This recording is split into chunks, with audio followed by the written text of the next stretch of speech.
Yeah,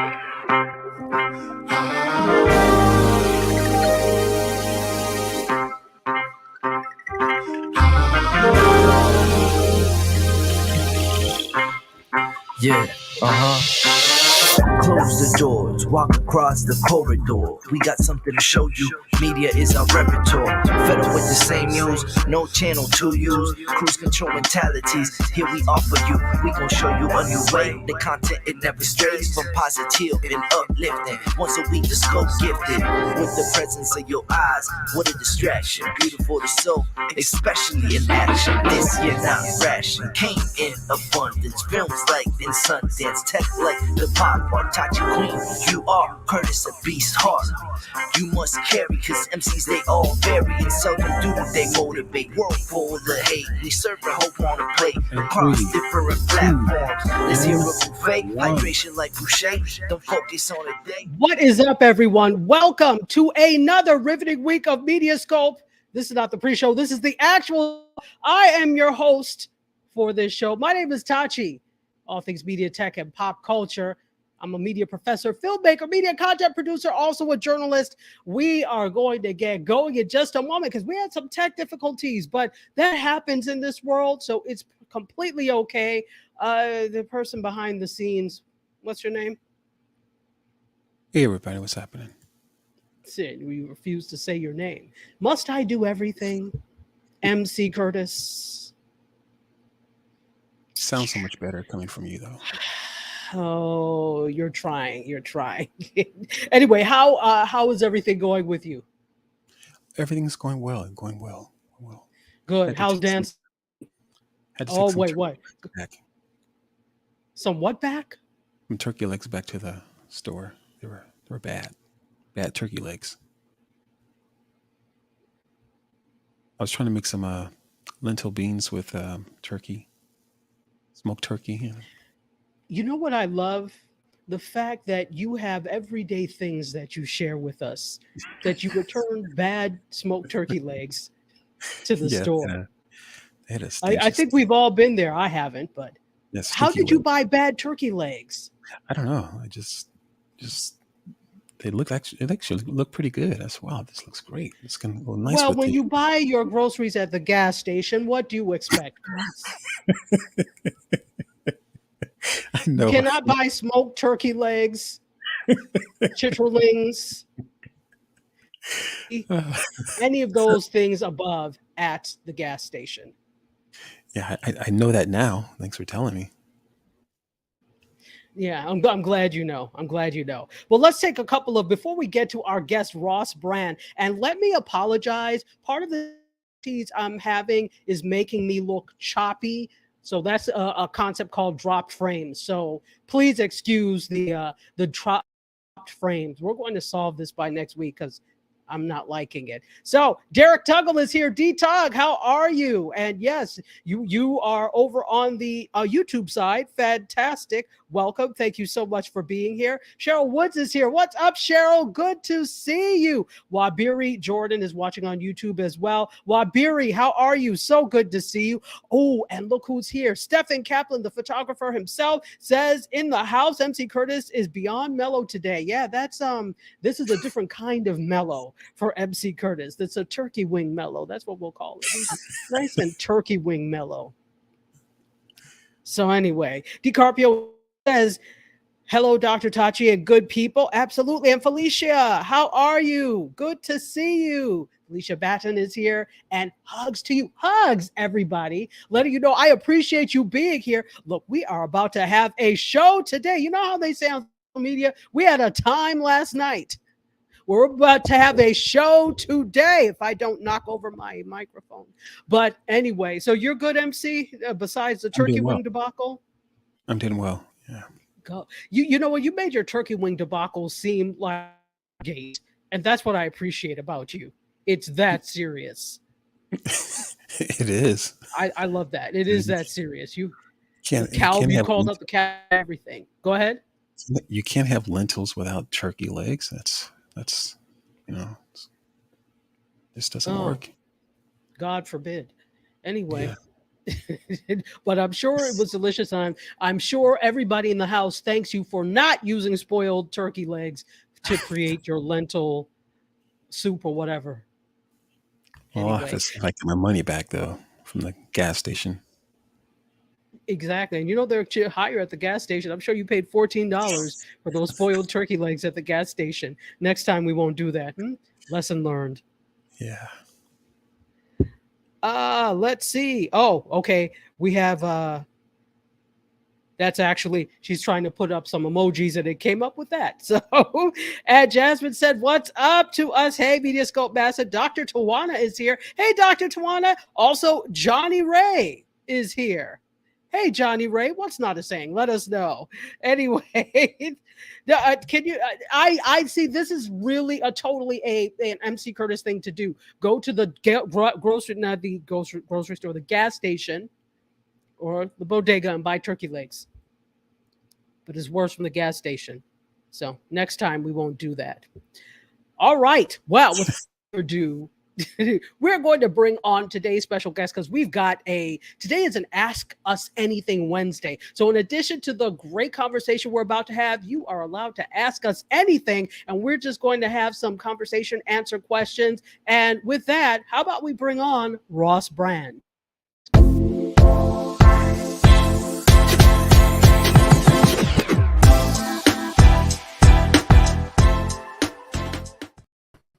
Yeah, that's the best intro you've got.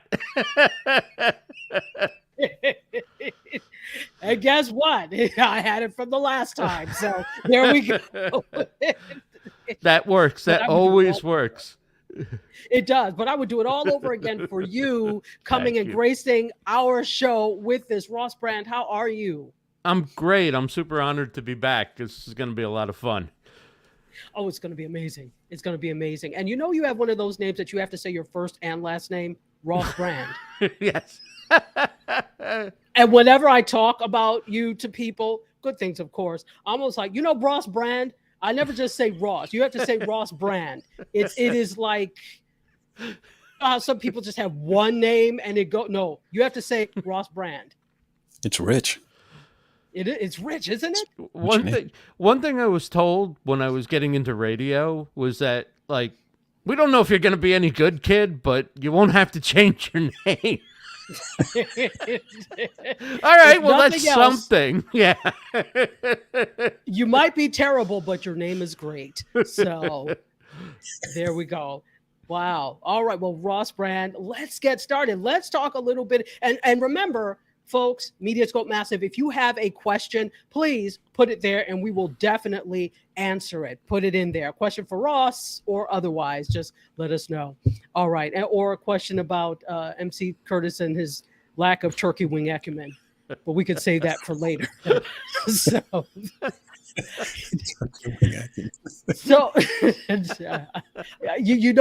we'll never get over this one.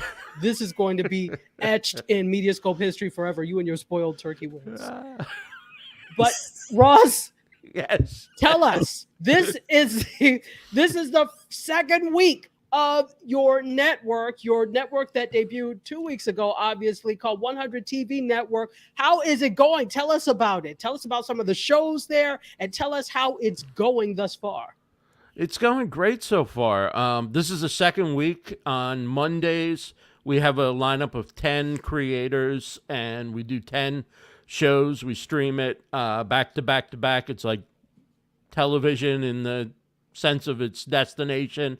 Each show has its own time, and then during the week we upload individual episodes that people can watch on demand.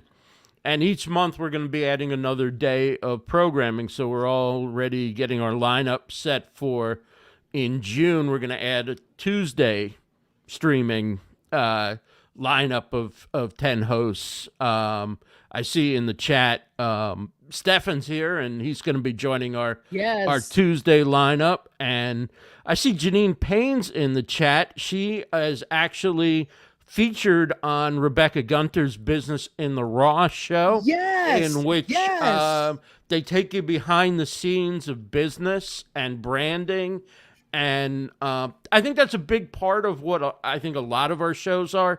They take you sort of inside and give you a look at whatever the topic is from a different viewpoint than, say, television with its quick hits and quick segments and commercial breaks. We do more long form, even though it's half an hour shows or hour shows, there's a lot of real that kind of goes on with it. And I think that's the advantage of online video, that you have the space to create that. You're not locked into formulas. So that's, among the different things that I'm enjoying about it, it's seeing behind the scenes and learning from the different hosts. And I'm loving it. And Rebecca, I mean, everybody that I've seen, and I've seen all the shows, and it's just absolutely amazing.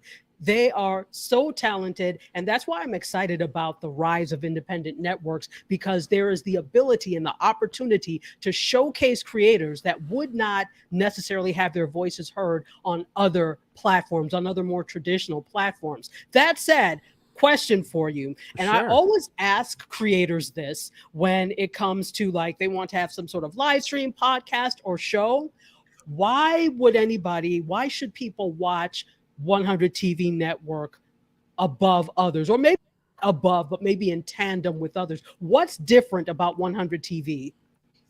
Well, I don't think there are a lot of networks out there that have independent creators, a collection, a collaboration, so to speak, where you have show after show by independent creators on one destination. So instead of subscribing to 20 channels, you can subscribe to one channel and you can watch the shows. So it's a convenience, but it's also the content. It's the quality of the shows. It's the, like I say, it's the behind the scenes. It's the access. It's the real time feel to it, is a big part of what we're doing. Absolutely. And I'm excited to see it for all the reasons that I said, but also this is like the best time in the history of media to really be a content creator, because there are platforms like this that actually exist to give you a voice. And it's Right. interesting, because the thing that I also like is that all of us, it's like we're acting like we grew up together, right? Like we all Right. grew up together. In a way we did, because we all grew up together in live streaming. You, myself, Carlos Phoenix, Dr. Vibe, Terry. There's a whole bunch of people Right. that at the very beginning of the live streaming age, we either grew up through Blab or Periscope or Meerkat or any of those. There were 10 million. Some are still around, some are not. But we Right. all basically together. And the thing that I love is the spirit of camaraderie and support that I have now. If other people were haters, I didn't see them. But for the most part, everybody was supportive of what everybody else is doing. And that's translating over to those of us that are now starting networks, like Curtis and I are starting a network as well, rather. Carlos Phoenix is doing the same thing. Right, So right. there's that supportiveness that I really like, that you don't see generally with traditional television unless they're trying to do a deal together. So there'll be support there. Right. No, even within the same network, they're comparing ratings, and they're like their own entities, and don't share any guests with that show, and don't tell them about the news that we're gonna break. Like we don't have that kind of competition, because we're all doing shows on different topics.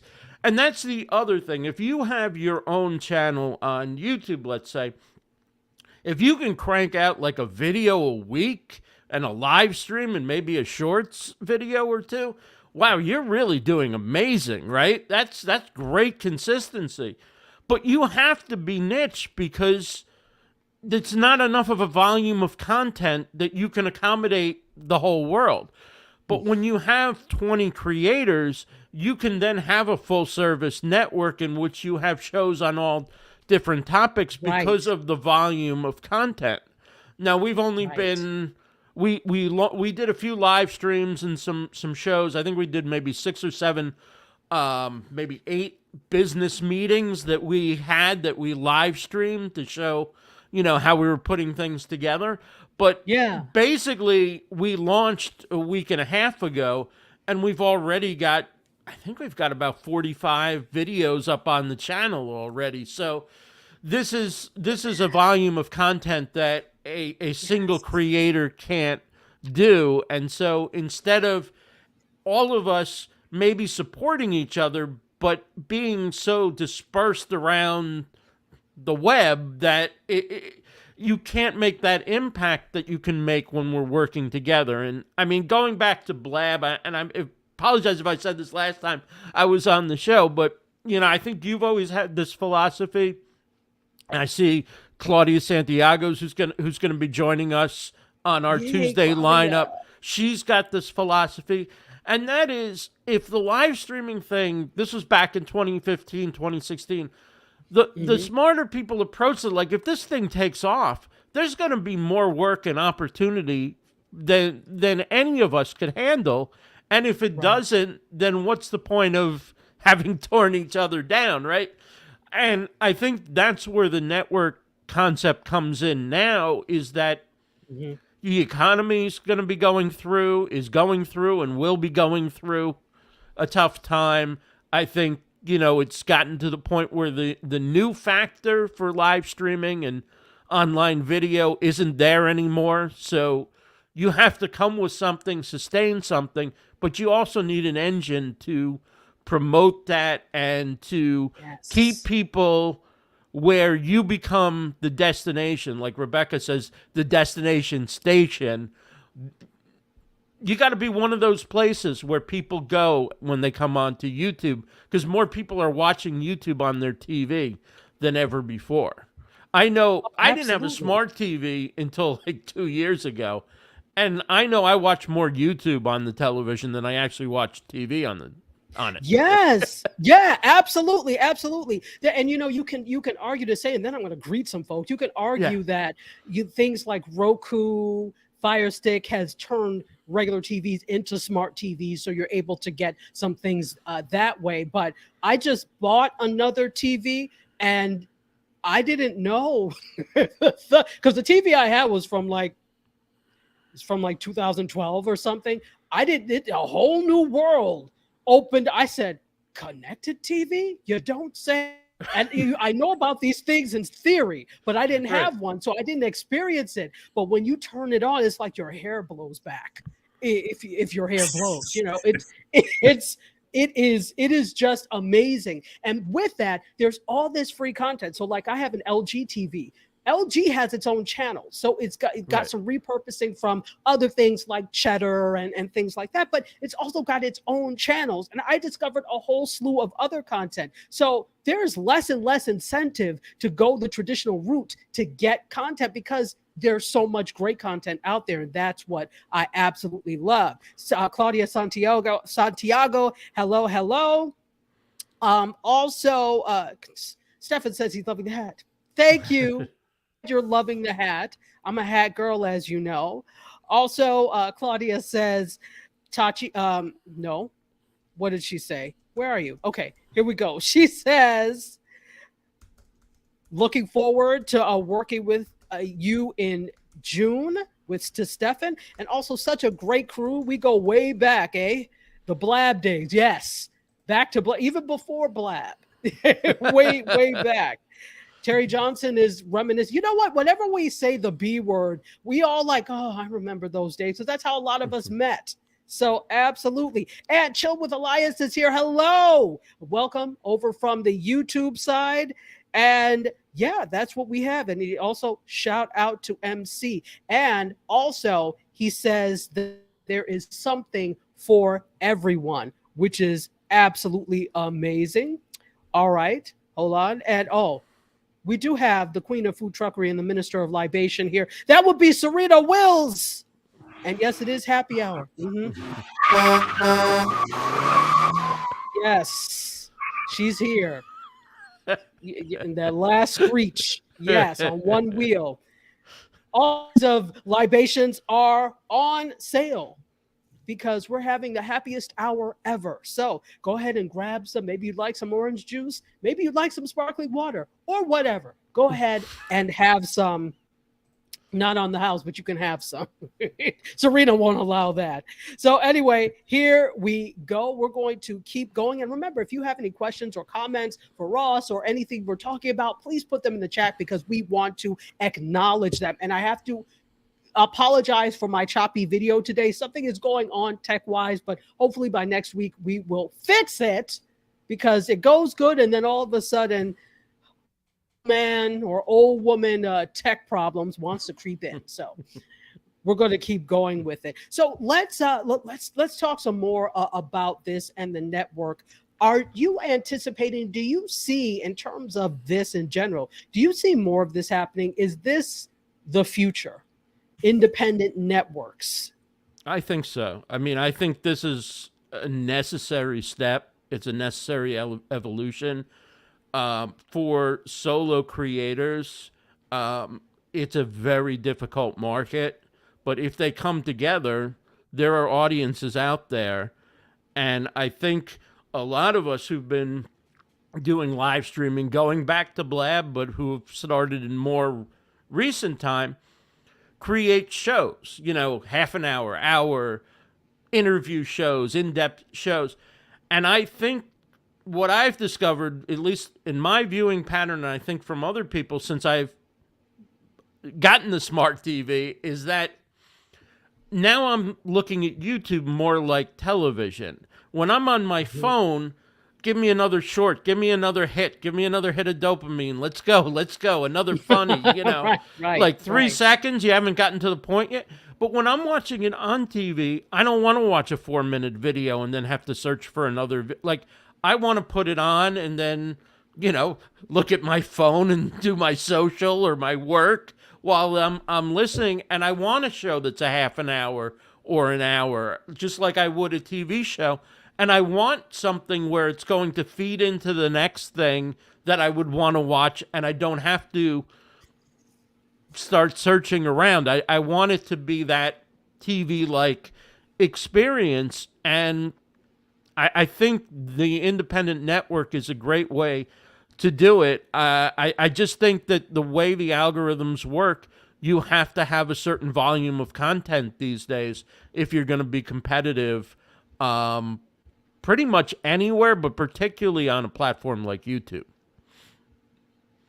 Absolutely. And I agree. Nobody wants to sit there and watch. That's why I've watched shorts when I'm using my TV, but it's annoying. It's okay, let me find something else. But you want that level of programming, and overwhelmingly, the creators that I follow are creating long form content where at least I've got at least half an hour, 20 minutes to an hour of content with you. And I'm basically binging. So that whole Netflix concept of binging, that's what I'm basically doing with YouTube. YouTube is amazing, by the way. Right. So, and we're taking all of our shows and we're putting them into individual playlists. So you can, if you find a show 6 months from now, you can go back and binge or, pick the episodes you want from within. It'll be very easy to find what you want.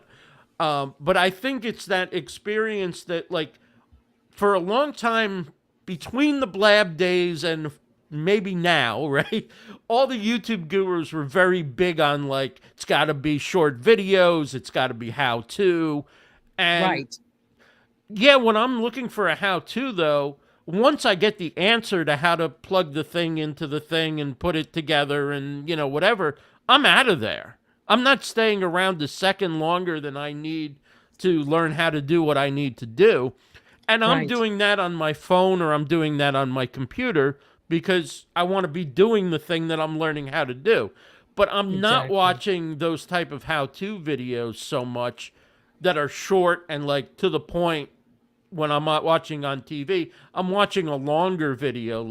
Maybe I'm watching somebody talking about how you edit a certain kind of video, and it's more of a philosophy of how to do it plus some how-to. But it's a longer form.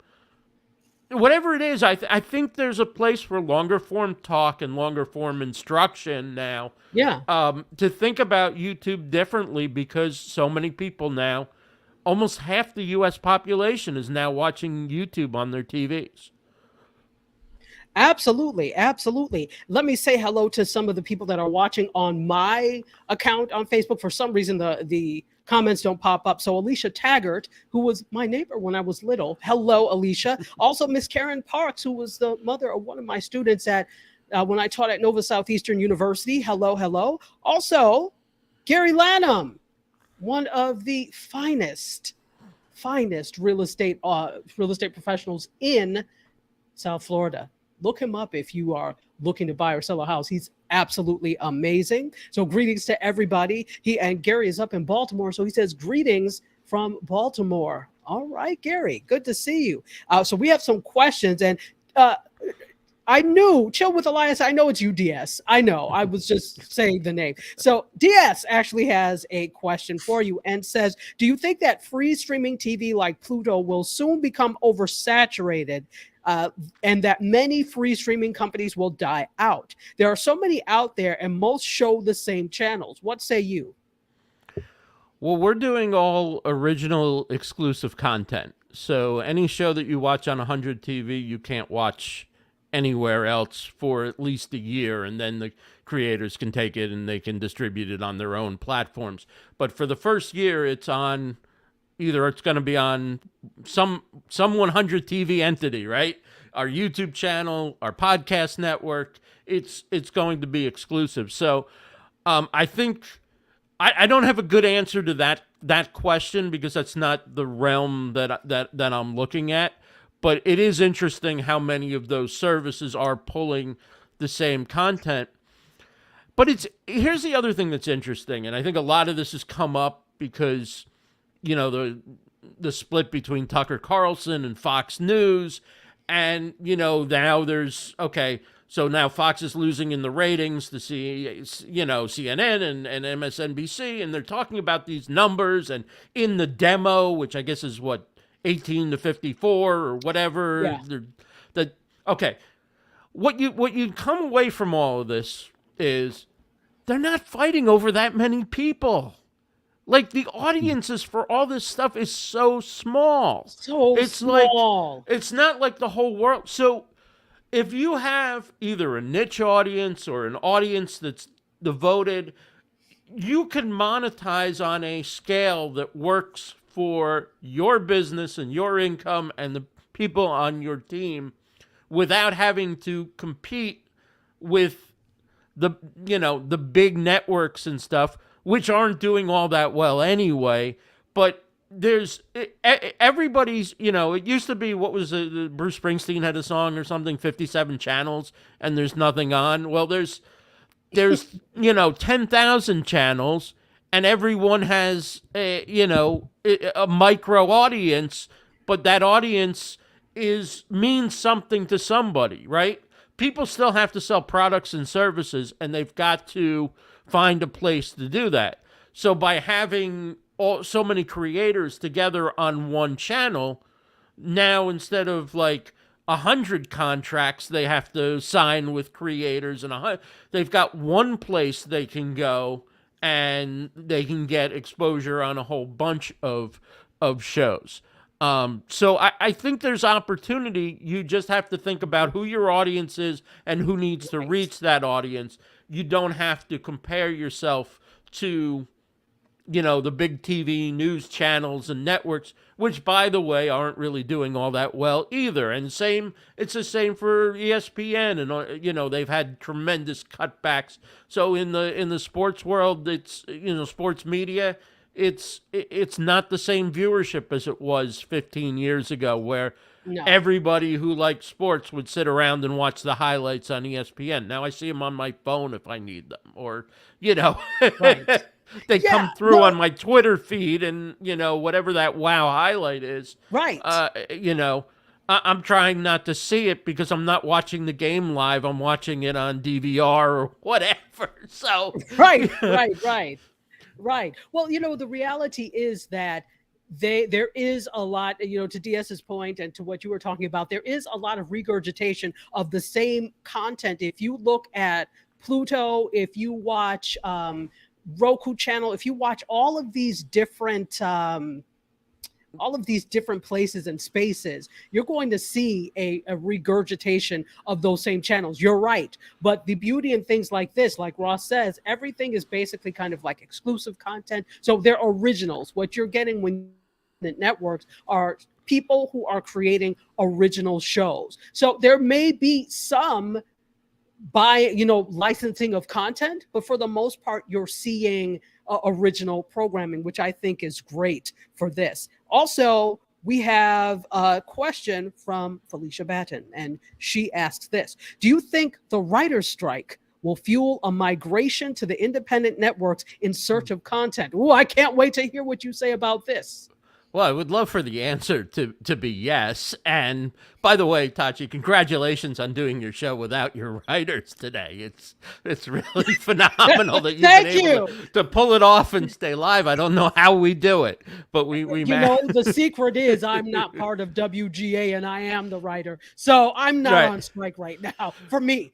Right. I mean, I think we're dealing with, the writer's strike and all that is dealing with two different worlds. It's dealing with a world of TV and movies where the size of the team and the production is at a level where, I mean, we're more doing, I think live streaming like this and online video is a lot more like live radio, where you may have a producer, you may have an assistant, but you're basically doing your own work. You're pulling your own wagon, so to speak. And I think that's what the independent creator has been so good at for so long. We saw that in the beginning of the pandemic when, a lot of TV broadcasters had to do their segments from home, and the audio and the video was really bad, and they didn't really know how to set themselves up and everything. So I think it's an advantage that the independent creator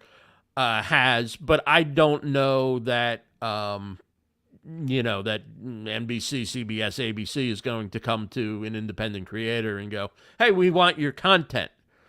But smaller networks might. I don't know whether those smaller networks are impacted by the writer's strike or not, whether they're part of that, whether that impacts them, or whether their content, they may be non-unionized, their content may not require writers. What I am seeing, though, is more TV networks, like, for example, Regional Sports Network, is taking podcasts and shows like what we're doing here, and they're using it to fill time, because it's easy to create content and it's inexpensive content in comparison to everything else they do, and it tends to have an audience. I mean, the kind of content that we're doing here has as much of an audience as pulling some highly produced program out of syndication and running that with your ads that has no connection to your audience whatsoever. So, for instance, like the Yes Network in New York, which is a big regional sports network, Yankees Entertainment and Sports Network or whatever it's called. Okay, they're running, they took this Yankees podcast off of YouTube, basically, and they run that when they have openings. Now, that has more of a relationship to their audience than does pulling in a rowing show or Australian rules football show or something to fill in that half an hour or that hour. And then they started their own podcast in coordination with this network. So it's like, yeah, I mean, this is the kind of content, if people are watching it, and I know I watch video podcasts most of the time, and it was just like with blogging, Tachi, right? When bloggers came out, right? And you said, well, you know what? Somebody doesn't have to have a column at the New York Times to understand what's going on in the world. In fact, there are people who know more, XYZ columnist has been getting it wrong for 40 years. Why? Because they have a perch with a syndicated column or a major paper. Do I have to read them versus somebody else who may not have a big name but seems to have more insight and is more interesting and is coming out with something every day versus somebody who writes 2 columns a week or whatever? Well, I think it's the same thing now. What I'm feeling with YouTube is, why wouldn't I watch a good video podcast having an in-depth discussion by people who really know the area versus, the same old highlight package and, jokes and whatever, Exactly. Exactly. I think though, here's what I'm seeing, and let me take a few comments, and then I'll speak to what you're saying. My cousin is here from the UK, from Birmingham, UK. Hello, Ikechi. Welcome. Good to see you. Terry Johnson says this, that the writer's strike will be an opportunity for good creators to build an audience. Emphasis on good. Right. Terry Johnson also says that people want different content today. I agree. Rebecca says that experimentation is everything. Absolutely so. Absolutely so. Johnny Ray over on Twitch says this. I've noticed the YouTube shorts I'm making are getting a lot more traction. Not sure how to move to the next step and monetize or benefit. Do you want to address that, Ross? Do you have any ideas for Johnny Ray?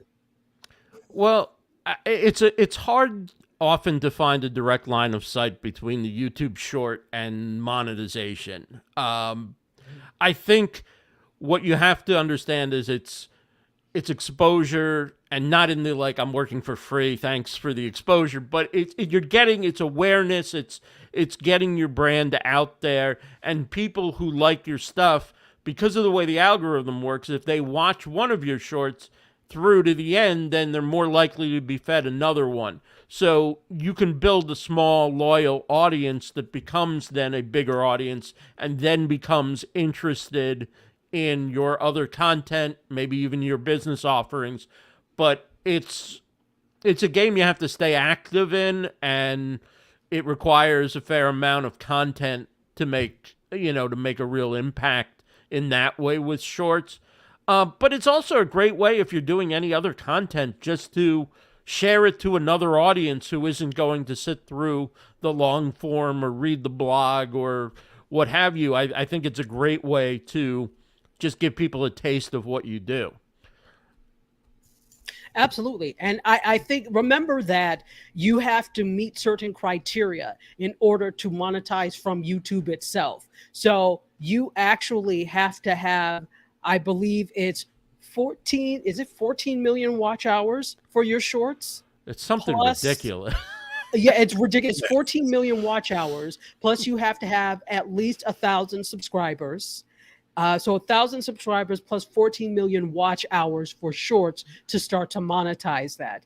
So it is ridiculous, but for the amount of shorts that they're pushing up, and if you're able to ride that algorithm, it may not be an impossible goal, but I would say don't wait on YouTube. First of all, never wait on the platform to be your main source of monetization for anything. So basically, you need to be paying attention to the metrics of who's watching those things, what's popular, making more of those things, and seeing how you can get your audience to watch something else, whether it's one of your longer form videos where you're putting up. And, we'll have that conversation about that at some point, but you need to funnel your audience, if that makes any sense. Funnel your audience. It's best if your shorts are related to your longer form videos, and then you move people. I find that just because I enjoy watching shorts video doesn't mean I'm going to check out somebody's channel or a longer form video. But there are times when I am impressed with something, or it's like, I need more of this now, and I do that. So if you have, if you can leave them hanging kind of with like, if you're interested in more on this, check out my video, in a way that works with the flow of your shorts. It's tough because the short really is, it's its own contained little piece of entertainment that has often little to do with everything else beyond it. It's a very difficult niche, I think, to really monetize in that sense. It's an easy one to get attention from, and that's not a bad thing. But the best bet is if you get people to go back to your channel to look at your longer term videos, and then the longer term videos can more easily be monetized through links to your business, through affiliate marketing, through all sorts of different ways. Absolutely. So in short, the platform itself is not going to let's be they want to pay out because they want you to keep creating, but they don't want to pay out because they don't want to spend the money. And Right. so How good if is you the wait for payout them, going to be, it's not it's there's you are never really going to get what you deserve for the amount of work you put into your content from the platform alone. No, the model works well for them because the cards are stacked in their favor, where the lion's share of advertising money, etc., is going to them. Right. Right.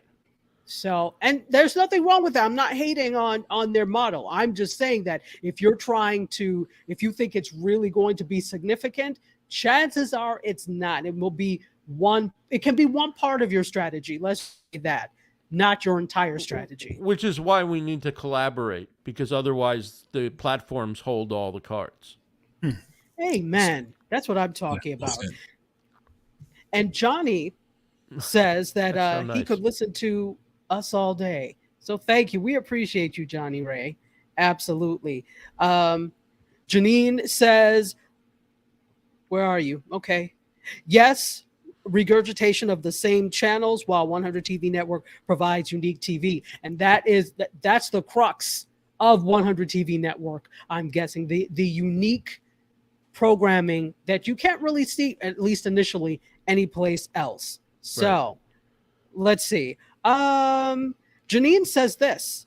I think smaller networks will lead, but the biggies will want to replicate the concept. That's exactly what they always do. Yes. They don't have original thoughts. You thought they came up with things on their own? And I'm not trying to hate. I really am not. But I've watched them operate. And so what they do is they lurk on places on social media to see what's happening and then see how can we've already gotten in trouble for stealing people's ideas. How can we regurgitate, because they have the budgets to do things. Maybe not as big as before, but they have the budgets to do things. And so they lurk and see what's happening and see how can we replicate this. But what they don't realize is what works on YouTube may not necessarily work for you because of the interaction piece of it. You may put something up there, but chances are you don't have a creator sitting in the comments while being shown saying, hey, what do you all think about this? Or communicating with the audience. They don't, because they are still looking at things in a traditional linear TV sense. Until they change that rubbish thinking, it will not have an effect. I'm just saying. But who am I?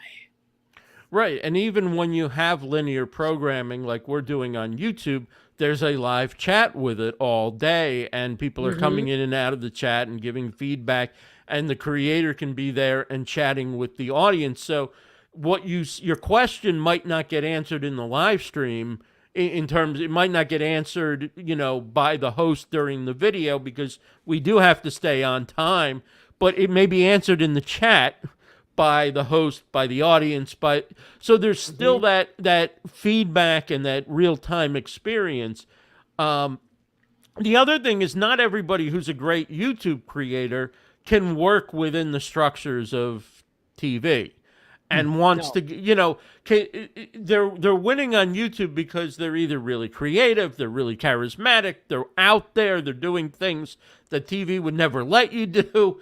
Whatever it is that their thing is, I don't know how that works with getting notes from executives and having a team and all that kind of stuff. A lot of it is one individual, and this is why a lot of YouTubers burn out and have not necessarily great experiences, because the thing that makes them good is their own unique creativity, genius. Yes. Okay, and then comes, how do I replicate this, or how do I make myself do more of this, which is very hard to do. If you're the only creator on a channel, you can hire people to edit, you can hire people to do, to polish your shoes, to put your makeup on, if that's what you do. You can hire people for everything, but you can't give away or find somebody to replicate that creative essence or that personality or that something that you bring.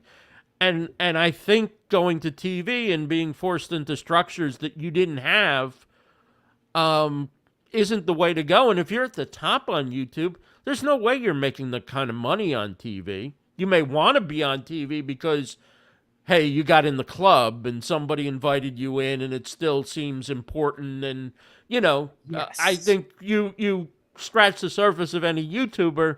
There's a part of them that's like, yeah, I want to get this picked up on TV just because Right. it's the prestige of it, it's the history of TV and everything else. But it's not really necessarily an advisable business decision for them because they can continue raking it in with their YouTube presence and their lists and all that stuff. Where TV, they may get a season and be done with it. And they will cancel you and not apologize. And they're like, be thankful you even had one season. And so I see that the like in this evolution of content and the YouTuber, if you already have the power, why would you then give that power away to be on network television or to be someplace else? On cable. My thing is this. And I'll tell you this story. So in 2018, and MC Curtis came too. We were at that was the first time we met in person because MC Curtis is in Texas and I'm in Florida. And so we met at what was the name of it? It is the Atlanta Pitch Summit. So we met there. And this was a pitch summit that was put together by a woman that's like in the industry, works in the industry, and said we don't even have there are a lot of pitch festivals in LA. We don't have anything like that in Atlanta. She put it together. So this was, I think, was this the third year of the pitch summit? We went, and here's the thing. There were a lot of people that were there to pitch. And here's the funny thing. We pitched MediaScope. None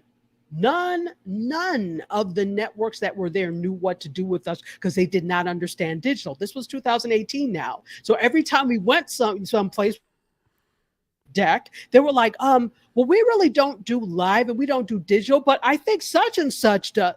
None of them did. I'm like, you need to tell me you are in an industry where there is untapped potential in a market and you don't have a division that deals with either live or deals with digital. In my head, I'm like, this is despicable. But that was what the industry was. And even though you see a lot of them embracing streaming, what they're doing is just regurgitating what they've always done on a new platform. That's not embracing the technology the way it could be used. And that's why I love the things that we all are doing in the space.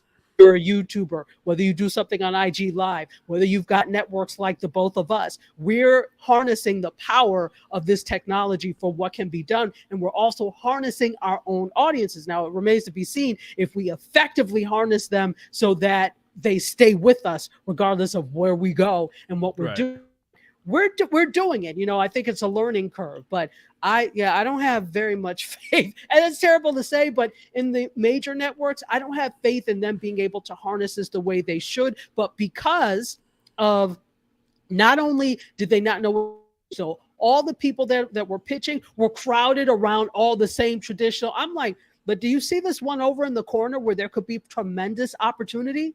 Ben Affleck owns this, but no, they didn't, because we creators sometimes look at, okay, I'm doing stuff on social media. They'll just buy the networks and make it big there. They don't look at this as a viable way to do, even if they're already making like $42,000 a month. They don't see it as viable. The goal is always to get to TV. And I think that's what needs to change. Absolutely. It does, because I think when you say that they don't know what to do, they really, I experienced this when I was in radio. They try and pigeonhole you, like, are you like this person who's successful, or is your show like I'm like, no, my show's like my show. Why would I want to do the same thing that you're running 3 hours a day already? But they can't seem to grasp that you're not, are you Jim Rome? Are you, Rush Limbaugh? What? No, I'm not. I'm like, my personality's nothing like theirs. My interest, the way I relate to people. But, okay, here's X, Y, and Z. But it's like they can't conceptualize something other than what's famous or popular at the moment or working. Right. It's like, we've got to get our own. And that's why you see so many retreads get hired as well, because it's like, Yes. okay, we need a host for this time slot or whatever. Who can do that? Oh, well, this person did it over at that station, so let's bring them over here, and at least we have a capable professional.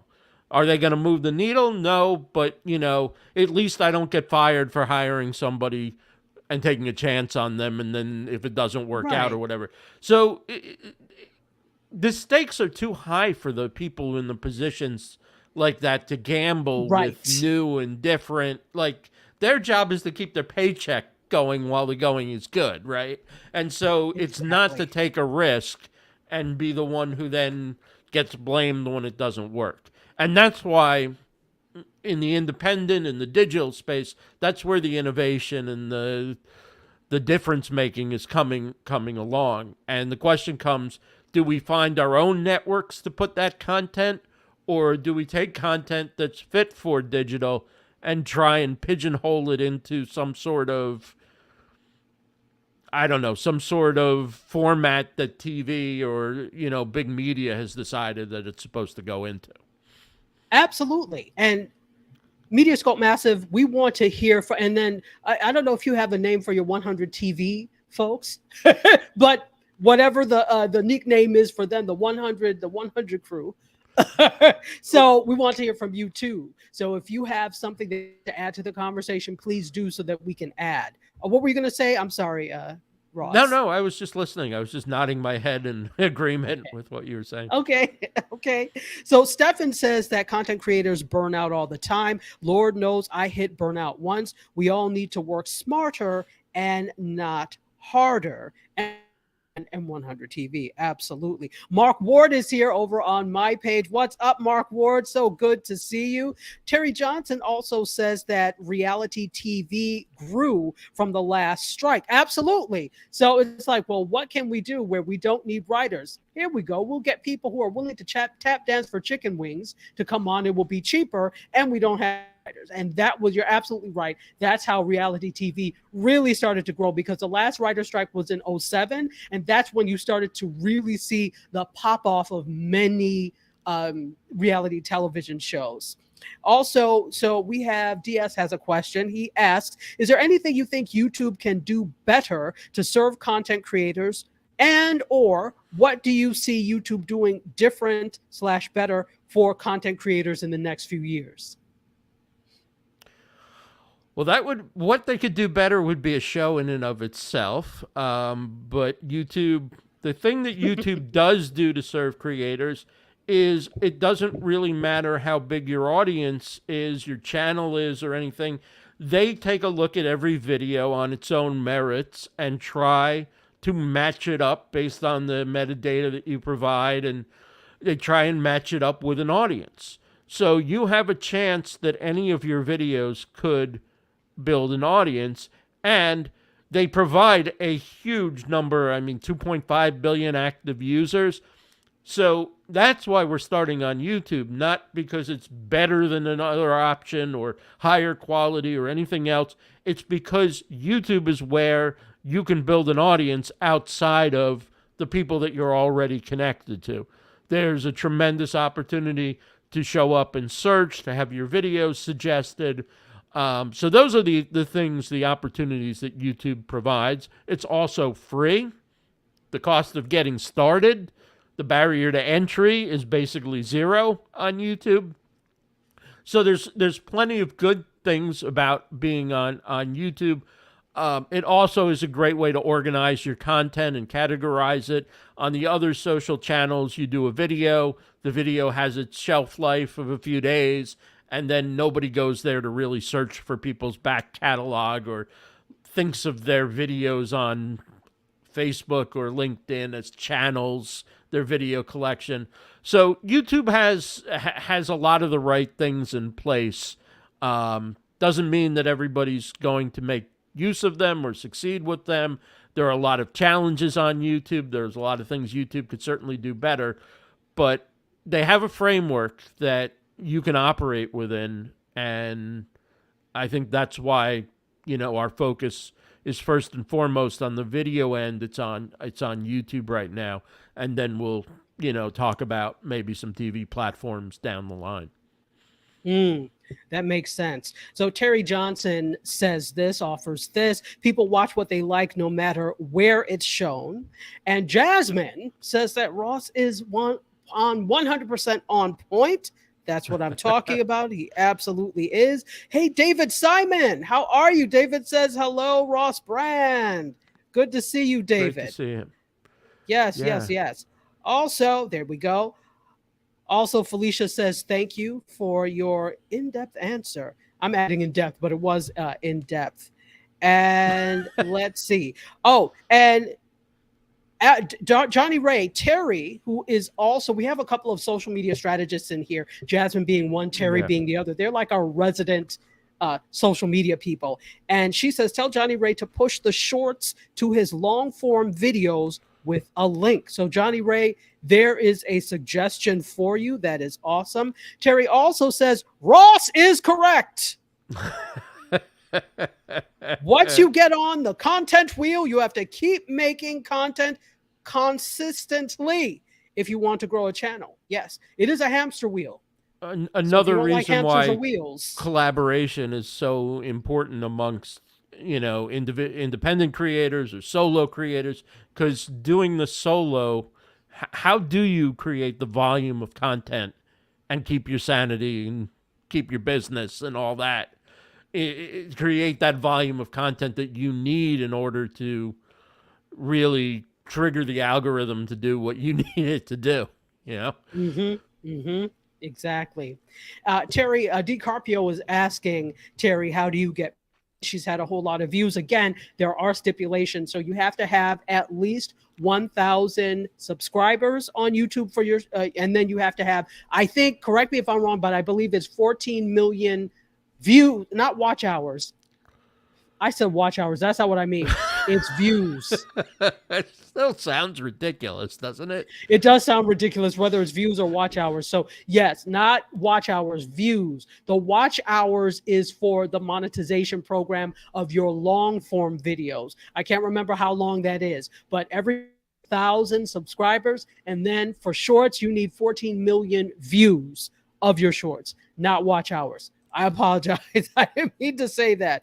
And Jasmine says this, there are other ways to monetize outside of platform payout. Yes. Think about ways to increase visibility using both short and long-term content. Do you see why I love the MediaScope Massive? They come with it.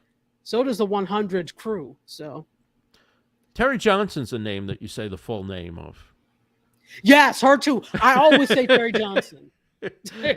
But she said in one sentence what I was trying to say, I think in about 40, which is that, yes, the best thing to do is move people to your longer form content, and then that's the first step on the path to monetizing, not to think that you're going to make a bundle off of just throwing shorts out there. If you have the time and the appetite for doing that and you want to take a chance, that's fine. But I don't know what's really what the reward is at the end of the day, either financially or in any other way, to create that volume of shorts. I mean, in my opinion, and again, it's my opinion, some people are really into the monetization thing, and I'm not.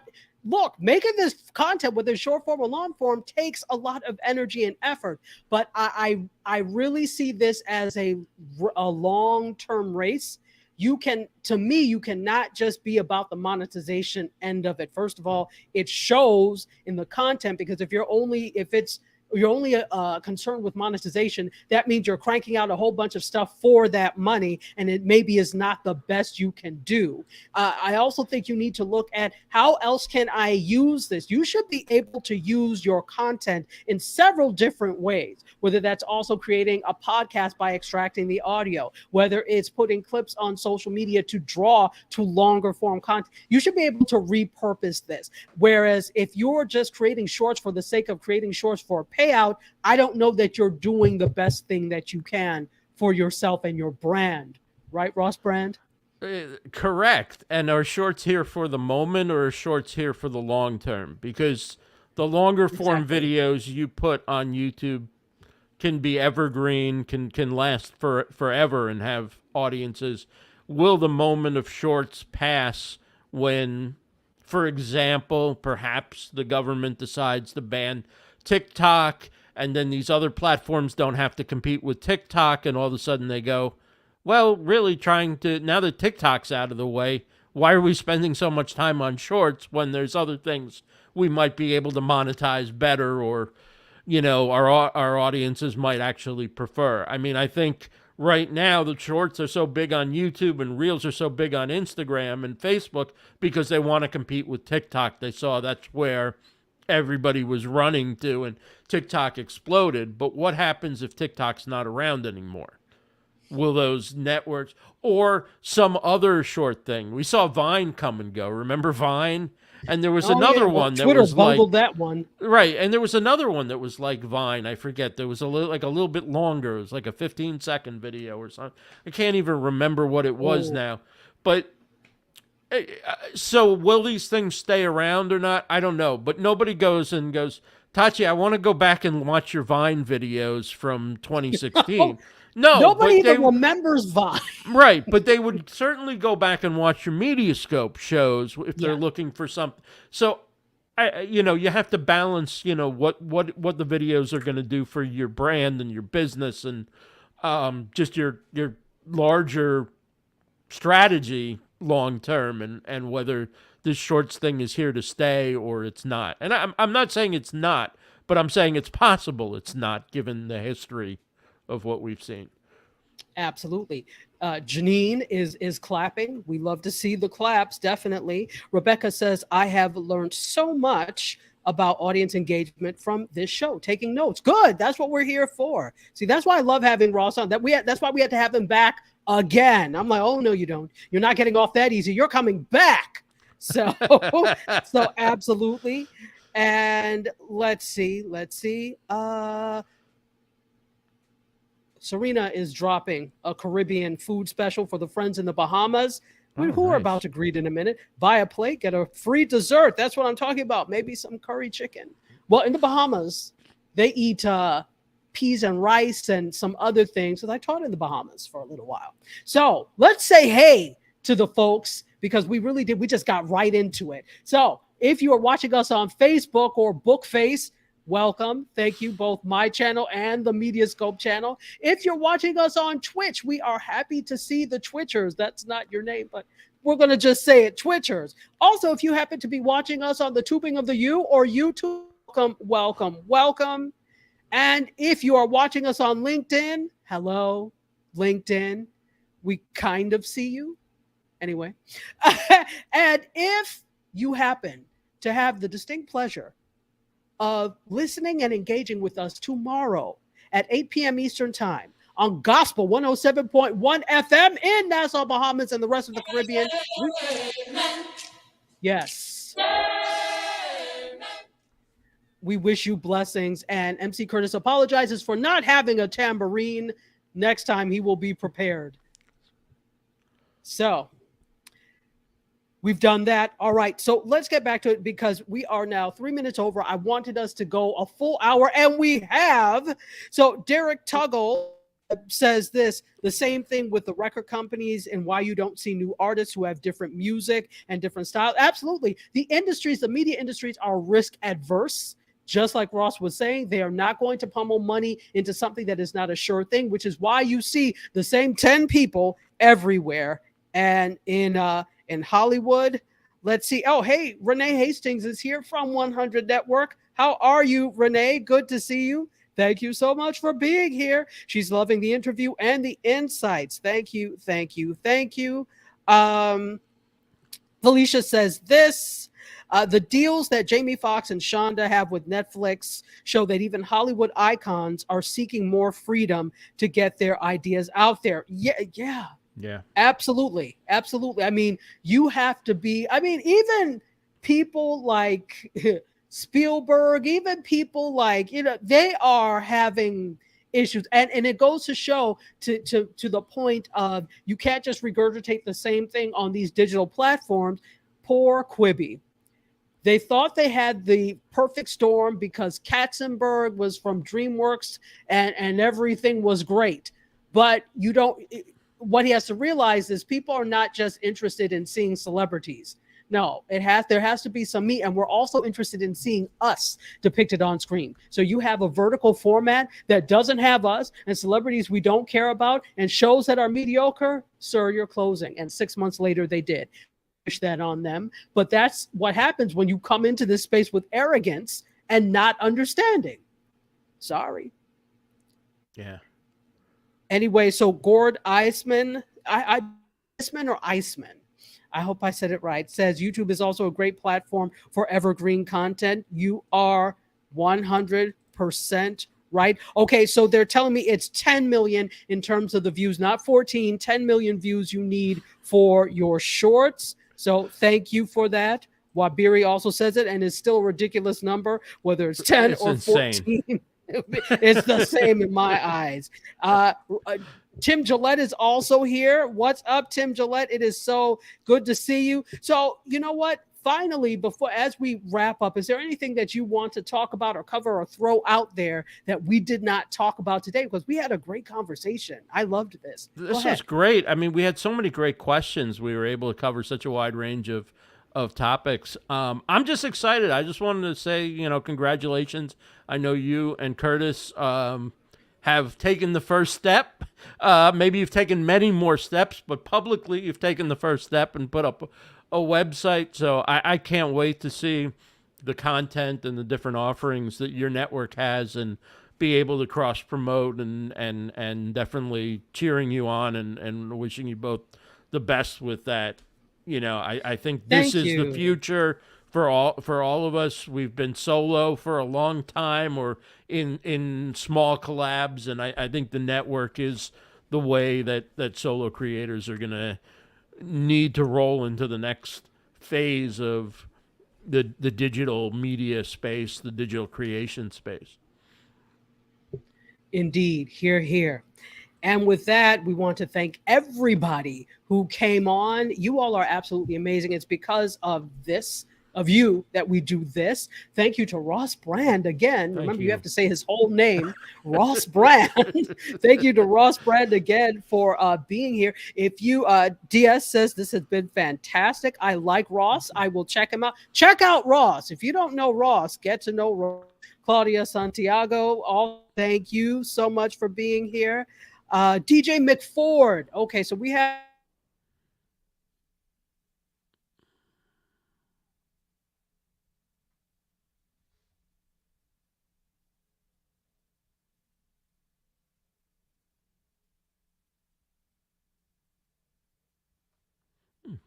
Not sure if Tashi froze up or not. So as long as we're live, I guess I'll keep going. Curtis, you can tell me if you want to wrap up or if you want me to fill until Tachi can get back on.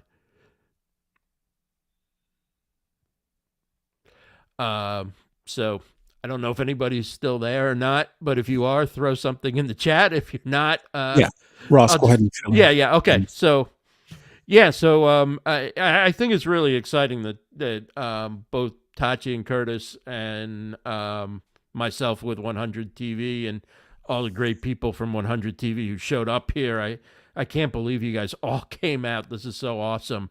But I think we're both at a time where we see that this is the next step for live streaming, for online video, for YouTube creators, and I'm super excited about what the future holds, and we're just getting started at 100 TV. I know, Curtis, do you have a time frame of when you're thinking about rolling out your first shows? We're actually looking out for the hard launch. I believe it's June, or not June, but sometime in July. I'm sorry, I can't remember the exact date, but sometime in July. So exciting. Yeah, absolutely. Have you decided what platforms you're gonna put the shows on? Yeah, we're looking at. Okay, there she is. Would you like your show back, or should we continue the conversation? If I don't have to pay you for co-hosting, no problem. Keep going. So what happened? The internet just dropped out because I said, "Okay, you don't like what I'm." I'm like, "Oh, okay." So I'm sorry. You were saying we're getting ready to end, but go ahead. Go ahead. They're listening. They dropped you out. They didn't like something. They can listen all they like. Come, come meet me in the alley at 3:00 after school. You'll see. About the platforms we're going to be looking at streaming to. Oh yeah. Did you already tell them? Tell No. them. You just came on. Oh. Go ahead. Okay. So we actually are going to be on Roku. We have a Roku app. We will be on Twitch, Facebook, and Facebook Live and YouTube. We will also be on our website streaming and live in the metaverse on Spatial. So those are the different ways that you will be able to watch Indie Soup Media. And then more to come, but that's what we're starting with. So, All right. Yeah. Can't wait. Yeah. So guys, there is so much content between Ross's network, ours coming up. Also, everybody, there is stuff out there. So you don't have to be stuck for the same old malarkey that's always out there. Feel free to to partake in us. And how can people watch 100 TV Network? It's at 100 TV Network on YouTube. Just youtube.com YouTube. Let me start again. youtube.com/@100 TV Network. youtube.com/@100 TV Network. Fantastic. And on social media, everywhere are you at Ross Brand, basically? I am at iRossBrand on Twitter and RossBrand1 on Instagram. So basically, if you put in Ross Brand, he will pop. He will pop up. I think I'm Ross Brand Live on TikTok and Facebook. I don't know. I didn't get the memo about being consistent in the beginning, and so I had different. Yeah, you know. I think that's everybody. Unless you started your social media's handles like within the past, like maybe 5 years, a lot of us are like all over the place, so it's okay. Yeah, it wasn't available. It was available. Like I started on Twitter, and it's like, oh, that's not available on Instagram. Okay, I guess I gotta have a different one. Exactly. But so he's got it. Felicia Bassett is clapping again. And here we are. We're back. It's live content. And that's what happens. But I'm glad you all stuck around. MC, any final words? No, great show, guys. Very engaging. Good stuff. Absolutely. Well, you are a friend to the show. We would love to have you back at any point, and we will have you back again soon, maybe Anytime. as things begin to develop. Thank you so much. Thank you. Absolutely. So we love you for watching. We bid you adieu. You guys, ourselves, all of this great info, and the infamous Ross Brand. We're all exiting stage left. Until next time, cheers.